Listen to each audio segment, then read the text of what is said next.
Hello, હમણાં થોડા સમય પહેલા આપણે નીટનું પેપર કેન્સલ થયું, ખૂબ બધા ધરણા આંદોલન થયા, પ્રધાન સાહેબે રાજીનામું આપી દીધું.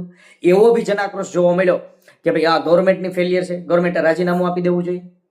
ચાલો, ગવર્મેન્ટની ફેલિયર છે કે નહીં, રાજીનામું આપવું જોઈએ કે ન આપવું જોઈએ, સાઈડની વાત રાખી દો અને આ વાતને પર્સનલી ન લેતા જસ્ટ એક ઓપિનિયન તરીકે લેજો.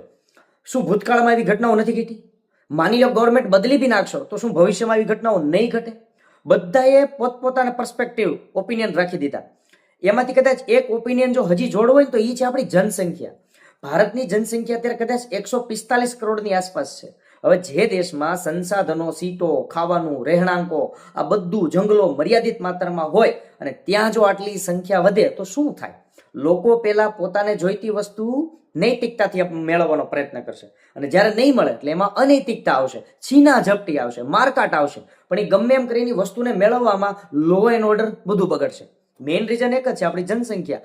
આટલી બધી જનસંખ્યા આટલા નાના એરિયામાં જો રહેતી હોય તો સ્વાભાવિક છે આવી બધી ઘટનાઓ તો થવાની. જે રાજકારણીઓ, ધર્મગુરુઓ એવો ક્લેમ કરતા હોય કે અમે દેશ માટે આ બધું કામ કરીએ છીએ, અમે સમાજ માટે આવું કામ કરીએ છીએ, ક્યારે એને આ આહવાન કર્યું કે આપણી જનસંખ્યા કંટ્રોલમાં આવવી જોઈએ? એ લોકો ક્યારેય નહીં કહે. કારણ કે જો એ લોકો આવું કહે તો શું થાય? અમુકના ચમચા બંધ થઈ જાય, ઓછા થઈ જાય, અમુકના ચેલા ચપાટા બંધ થઈ જાય અને એનો ધંધો બંધ થઈ જાય. ચાહે તમે તમારી સંખ્યા વધારીને રોડ ઉપર કીડા મકોડાની જેમ કેમ ન મરતા હોય, એનાથી એને કોઈ ફરક નહીં પડે. બસ તમારી સંખ્યા વધવી જોઈએ, ચાહે તમને જમવાનું બી કેમ ન મળે.